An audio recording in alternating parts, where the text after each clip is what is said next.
For Sunday, August 2nd, you found the Georgia Gang. And topping our agenda today, will it be craps and blackjack and roulette in downtown Atlanta? In Cobb County, is that bridge too far? And in DeKalb County, boy, soccer gets expensive. Some of the stories up for grabs on the Georgia Gang. From the Fox 5 studios, the Georgia Gang starts now. And we're glad you could be with us on this hot Sunday in August. We're going to begin with gambling. We talked about it a little last week, but there were developments this week that we all think were fairly important. And Jeff, I'm going to turn to you. Governor Deal said that even though he is opposed to casino gambling in Georgia, that he would abide by the will of the people in a referendum, and he doesn't have to sign it. He can just let it become law. That would be in 2018, something like that? Right, 2017, 2018, that's exactly right. And I think that that's a clear signal to folks who would like to see that sort of amenity come to Metro Atlanta. It's not the first time it's been talked about, obviously, and we've got the lottery, so we've already got gambling going on here. And I think that there is a sentiment, and the polls have demonstrated this among the public, that they're ready for it, or at least that they're ready for it in some locales throughout the state. We've got a lot of folks who go to Biloxi, a lot of folks who go to Cherokee, who just soon stay home. The mayor, and I think that the governor and others have some some concerns about casino gambling and whether or not you've got a bunch of local working folks sitting around, playing craps or these slot machines. But our market is different from Detroit, for instance, because we are a convention attraction area, and we have this airport with hundreds of thousands of people. Well, you mentioned Mayor Reed and Phil. It sounds like the mayor and the governor are, even if they're not actively talking, they're pursuing the same line of thought. And the mayor always puts it, Kasim Reed always puts it in the question of money. You got to, as a good steward of the taxpayer dollars, you got to look see what's good for the city. So Turner Field came up this week instead of downtown. And somebody at this table, you, Jeff, said even Fort Mac. What do you think? Well, that's right. Now, I think all of these would be good venues. And you remember on our last week's broadcast, Alexis and I were talking about that legislation that was filed in the last session of the General Assembly by Ron Stevens, a lawmaker from Savannah. And it had mentioned, I believe it was 6 venues. Now, I don't know how many studies have done. I don't know if that can be supported, but those are all of those that you've named, Dick, are very good venues. Yeah, and the other place was the Gulch downtown. That's right near the attractions. And to Jeff's point, I think it's important to emphasize it is local option. It is local option, but I think that when the mayor says we need to look at this at Turner Field, he's taking that very seriously. When you've got big people, money proposals. When you've got folks coming at you with billion-dollar proposals, it's something that you cannot dismiss. And that was his point, and I think that it's a valid one. All right, let's change the subject a little bit. We've talked about that before. By the way, Alexis, I just flashed the thought through my head. This could be dangerous. Go ahead. If I had $1 for every column I wrote about what we ought to do about the Gulch. Oh, yes. Exactly. And nothing's been done. Nothing has been done. Multimodal terminal, anyone? Yeah. Multimodal. Oh, what happened to that? Anyway, but something good did happen in the state this week that I'm fascinated by, and that's the idea of an inland port to bypass Atlanta so that goods coming from the Port of Savannah will be loaded onto rail cars, and the trains will take the goods to Chatsworth, Georgia, which I always thought of as kind of a quiet mountain burg, right? The inn at Chatsworth and all that. And they got acreage up there where the trains will be unloaded onto trucks, and the trucks will take the stuff and deliver it all over the country. It just is, what could be wrong with that idea unless you live next door to it? Nothing's wrong with it. Right. I mean, I think, we all have seen the Port of Savannah. We all have seen the amazing truck after truck, minute after minute, with the rail lines right there. It's a great idea. Somebody told me that the Port of Savannah is the only one in the country with 2 rail lines. You got CSX and the other one.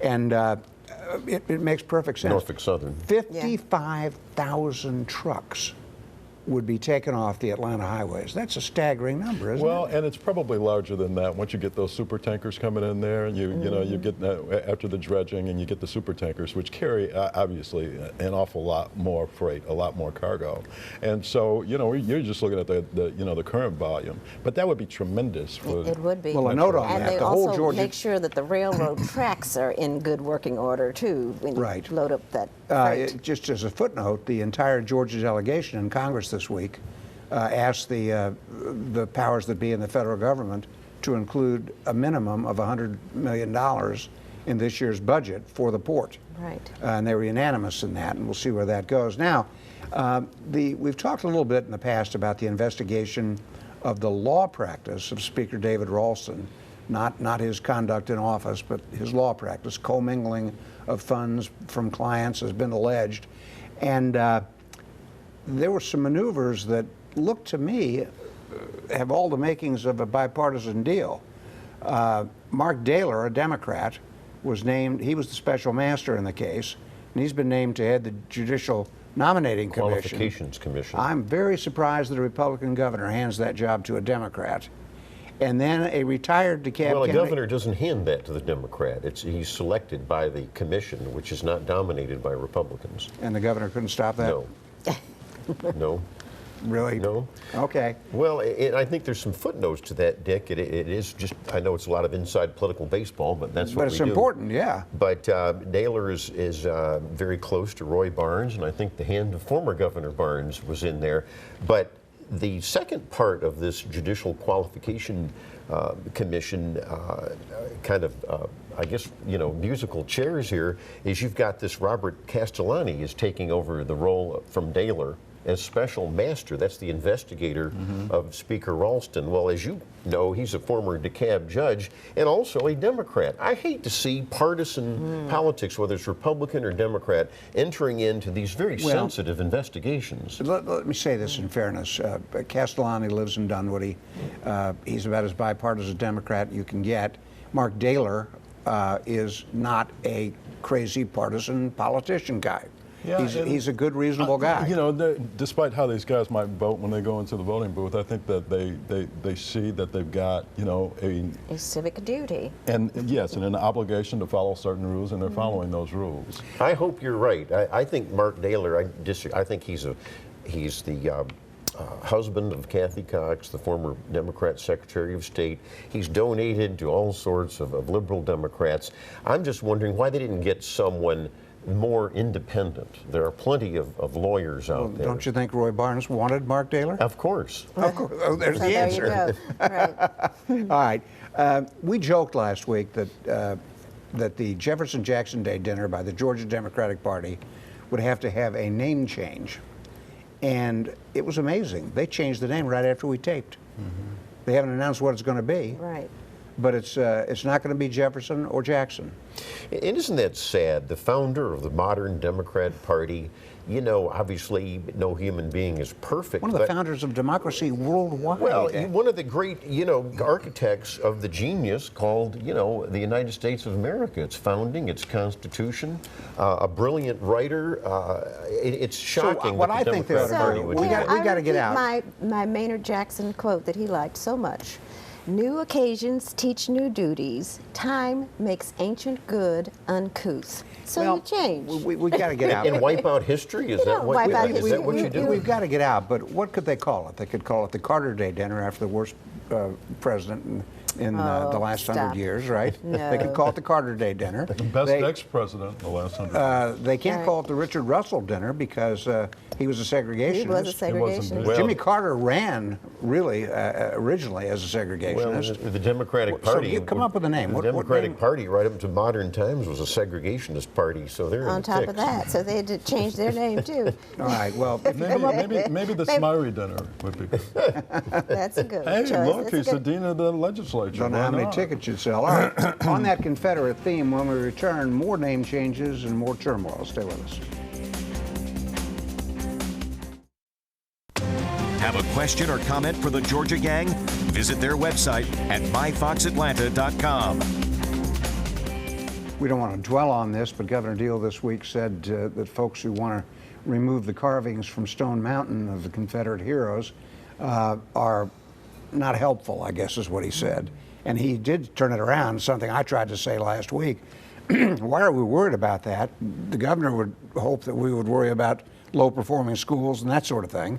And that was just a shot there, I think. People can worry about more than one thing at one time, that's why. Well, and then you have these idiots who planted flags, Confederate battle flags, around Ebenezer Baptist Church, near the King gravesite and all. That's just stupid and it's terrible. Astounding. That, first of all, that they'd go there in the middle of the night. Right. And but they've got them on video, is one of the things I heard. The so surveillance is... that's just outrageous, and it keeps those issues alive. Since I moved here, I've wondered when somebody was going to want Forest Avenue renamed. That's with 2 R's, Forest Avenue. Right. They're all over the place Yep. in the South. Sure. And now DeKalb, it looks like, is going to rename its version of Forest Avenue. And I guess they'll just take 1 R off.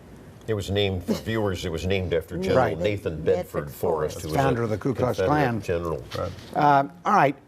We had an interesting field trip, our little class here. We went out to Cobb County and looked at the new Braves Stadium facility and the project overall. We had an aerial view of it, so to speak, from 8 stories up. Sorry you weren't with us, Jeff. But Commission Chairman Tim Lee told us that the bridge over 285, Pedestrian Bridge, is going to be built. And yet he kind of waffled on the cost figures. And I noticed the commission took it up this week, and they're still going with that original estimate of $9.2 million. But nobody's really saying. You know, we have a bet. They don't really know what it'll cost. You were witnesses to my bet with Chairman Lee that I don't think it's going to come in at $9 million. Well, but it's still pretty impressive. 14 access points to the new stadium. That was a number I hadn't seen before, which is far better than the Braves currently have at Turner Field. But I think what startled me was how big the complex around it is. An Omni Hotel, a Roxy Theater, an office building for Comcast. It's much bigger than I ever thought. It's a huge development, and I still am concerned about the traffic. And also the thing that was enlightening for me was that pedestrian walkway will be primarily for pedestrians, but it will have a, what do they call it, a circulator lane for buses to take people across, but it won't be heavily trafficked. The circulator will go throughout the whole complex, dropping people off at various locations. Right. Well, So I hope it can work, Tuesday's but- meetings, Earl Smith, the former Cobb Commission chairman years ago, said he didn't like the Roxy Theater because it was competition for other venues. Well, the Strand Theater in Marietta, old Marietta, doesn't which like he this. restored. That's right. Earl Smith led the I restoration. know why Yeah, they're but they're upset. saying that the Roxy will have seating for 4,000, so it's quite a big arena. I mean, it's going to be big. But if you look at the whole complex, the Galleria, Cumberland Mall, the Braves thing, SunTrust Park, it's impressive. And I don't think the taxpayers, I mean, I know 9.2 million or more is a lot of money, but that seems like a reasonable expense. Well, there's hidden costs. Like you saw the story just the other day, too, that the Galleria folks on the other side of the interstate, they have to reinforce their parking deck. And so, and it did, even And it's going Chairman... to cost them parking spaces, too. It's going to cost them parking spaces. They're not happy over there. And even Chairman Lee said there's going to be some other costs. It could change. All right, now in DeKalb County this week, out of nowhere, and obviously has been in the works for a while, came a proposal to the commission by Arthur Blank, the owner of the Falcons, of the new Atlanta United Football Club, to build the team headquarters and training complex at Memorial Drive and 285. The county would kick in 41 acres of land and $12 million to restore it. Okay, I think DeKalb needs some new things, and I like the whole idea that Arthur Blank is proposing. But what do you get public money for a headquarters and training fields? It's not a stadium. It's not a venue, so to speak. Doesn't it seem that maybe the taxpayers Commissioner Nancy Jester says taxpayers need to look at this? There have been taxpayer rebellions around the country about this very thing with That's public true, money. but there's still so many new venues that are public-private partnerships, and it takes that incentive to make the private businesses invest. And DeKalb so sorely needs this kind of investment This is just one of those times where maybe you need to just hold your nose and move forward. I think they ought to put it up for the taxpayers to decide upon, though. Well, Now, I don't think they're going to do that. did you see, Dick, where President Obama says he does not want public funding for stadiums, taxpayer funding? Tax exempt Yeah. bonds. For That could affect Mayor Kasim Reed Well, here in Atlanta with his plans. Commissioner Jester, for example, wants to know what the return on investment will be. Now, I happen to be a big advocate, having raised that caution flag. I'm a huge advocate. I'm a former soccer dad. Metro Atlanta needs a big soccer complex. Yes. Yeah. Not just 3 fields. We need one with 10 fields, 15 fields. We don't have that. Atlanta can't host national or regional tournaments. We don't have facilities. This could be a step toward that, but at the outset, he's only talking about 3 fields. All right. But And it's a start. it's a Maybe little that- different. It is a start. Yeah. And Cobb still thinks they have a chance to get it on the Franklin Road corridor.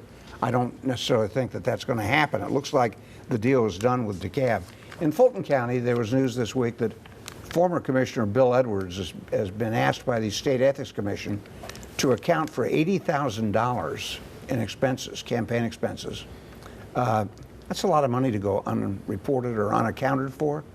And I had a chuckle at one thing he said. I was in politics 14 years and waded right through it. And now I'm out, and they're coming after me. I think he But ran up $14,000 in bills at the Commerce Club. I think it's an embarrassment, number one. But number two, it is a message to all of these elected officials around here and candidates for office. I think you're going to see the Ethics Commission, now that has a new executive director, get a lot tougher. And I think this is the first shot across the bow. Well, and it's very similar to what happened in DeKalb County with the commissioners using their P cards and Yeah, but that was putting dinners and taxpayer money. And This it is campaign continues. I mean, contributions. just last week, there was an ethics complaint filed against Robert James. So some alleged $23,000 in campaign irregularities. That's exactly right. And so, yeah, this continues. Absolutely. Yeah. All right, we've got to get out. When we come back, you won't believe who President Obama has named to the National Transportation Safety Board. I'm almost speechless. Stay with us.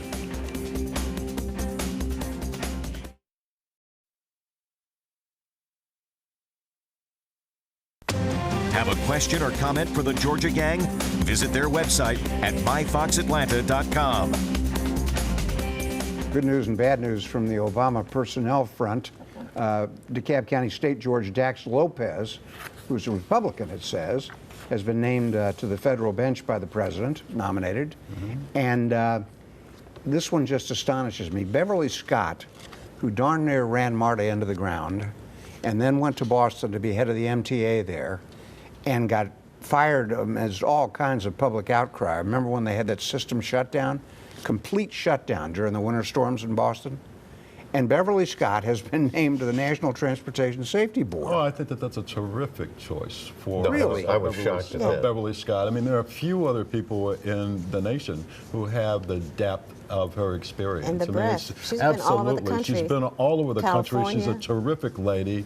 I don't think that she she ran also Marta. spends I don't think taxpayer that she money. ran Marta into the ground Right. at all. I think that she did a good job here under some very difficult circumstances, yeah, and in a region that's really But you anti-transit. we all like the MARTA director now, Jeff. Compare how it's being run now properly as opposed to then. Yeah, absolutely. I don't think that there's any question that Keith Parker has brought She some had innovations, deficits, and he that doesn't. he's done a much better job, actually, of communicating. I was just going to get there, Dick. across the aisle.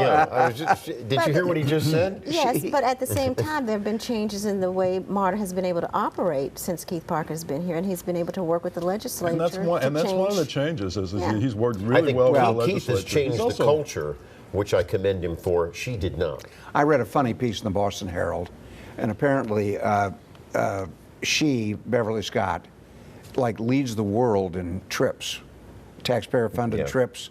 She traveled everywhere. You said she'd been everywhere? Well, she traveled everywhere on the Boston taxpayers' Just dime. a quick footnote on Dax Lopez, the judge that's named to this federal judgeship.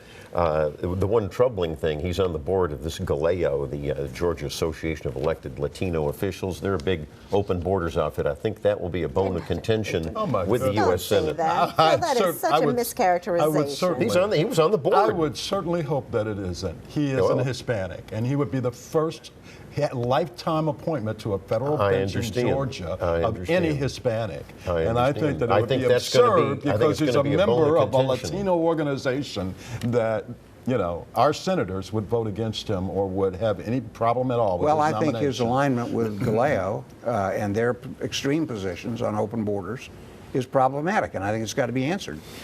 Let's change the subject to we've got a runoff election in Brookhaven coming up August 11th. Straight up affair and a special between a Republican, J. Max Davis, the former mayor, and Taylor Bennett, a Democrat, who's running just as a straight Democrat. Davis is running as a straight Republican. In other words, one raises taxes, one cuts taxes. Mm-hmm. But the question is, does J. Max Davis, Phil, get the endorsement of the woman who ran second in that primary, and that was Katherine Bernard? That's the big question, and she has some strength over in that Sandy Springs portion of the district. It's still a question mark as we tape. Although I think the Republicans will gravitate when they find out more about this Taylor Bennett. Well, I think there was a meeting of the DeKalb County Republican Committee Thursday night, and there was an effort by the likes of Fran Miller to get the county party to say, are you working for J. Max Davis, or are you sitting this one out? Yeah. And I think there's pressure. You know, Tom Price is, I guess Congress is in recess. Tom Price came to Brookhaven on Saturday to campaign for J. Max Davis. So you wonder, where's Katherine Bernard in all this? And I also wonder with Taylor Bennett, he's a huge supporter of Planned Parenthood and like of this disgraceful revelations on how they're selling body parts. I'm wondering if he's going to renounce his support for Planned. I can't believe you're still supporting Planned Parenthood. Oh, yeah, I can't believe that you're still contriving these things. It was across the country, and we tried to politicize the issue here. Well, I will say this, too. Responsible adults, Senators Johnny Isakson and David Perdue, have got a bill to defund Planned Parenthood. And I think it's long overdue. It's about time. When you've got those disgusting videos, particularly the one where the woman said we should use a less crunchy form of abortion to preserve the body parts. They're selling body parts. That's against federal law. The third video, selling body parts. yes, they are. That is a mischaracterization of what they do. They have gone over pricing and they've been dickering. You need to look at those videos, and even Planned Parenthood now has had to back up and say, well, you know, the tone is wrong and we don't really do this. They're violating the law. Even if you're pro-choice, we got to get out. They're violating the law. I tell you, I'm with Isakson and Perdue on that one. Defund them. They are the world's largest providers of abortion. Well, that's only because you cannot get an abortion anyplace else besides a hospital. And they were founded, of course, by a racist and eugenicist. Well, it's a service that needs to be provided so that people who don't have the means to have a don't safe have to pay for it. Abortion. Taxpayers don't have to pay for it. Well, they don't, but we still need to make sure that people who need to have it. Well, I'm glad you admit the taxpayers don't have to pay for this. All right, we got to get out. That. When we come back, we will pick winners and losers.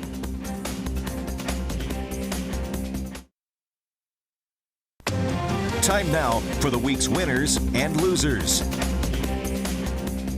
Planned Parenthood, that's my loser, but that's not probably what everybody else has. So I'll start with you, Jeff. Well, thank you. I want to salute the governor, I think, for sort of clearing the decks on this gambling thing, and I think that that's exactly what he did. We're going to see that coming our way. And Dax Lopez, I want to salute him as well. He's a winner for being nominated federal judgeship.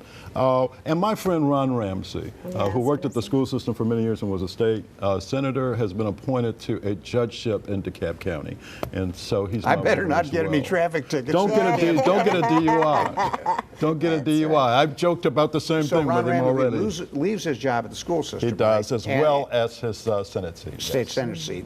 To be a judge. Sounds good to me. Yeah. Okay, Alexis, what do you have? Okay, I'm going to recognize and salute Randall Suffolk. He is the director of the Tulsa, Oklahoma Philbrook Museum, and he has been named the new director of the High Museum here in Atlanta. That was a good appointment. It was a good appointment, and he will arrive in Atlanta in November to take over. And congratulations again to Michael Shapiro, who concludes his 20 years at the High and 15 as a director this week. And Tulsa has two great art museums, Philbrook. Fillmore, and they have a Western Art Museum that is just fabulous. All right, Phil, what do you have? Well, I'm going to make Governor Deal the winner on another issue. You had mentioned it earlier in the broadcast, and that is, all of these people that are talking about the Confederate flags and symbols use that same energy to try to turn around failing schools, especially when you've got the Atlanta public school system. You ought to be concerned about this changing grades inappropriately, and I think the new superintendent better get on that. Secondly, coming up this coming week, this Red State gathering right here, we've got 10 U.S. presidential candidates coming in. Where are the other 6? Eric Erickson is sponsoring Only it. 10? Yeah.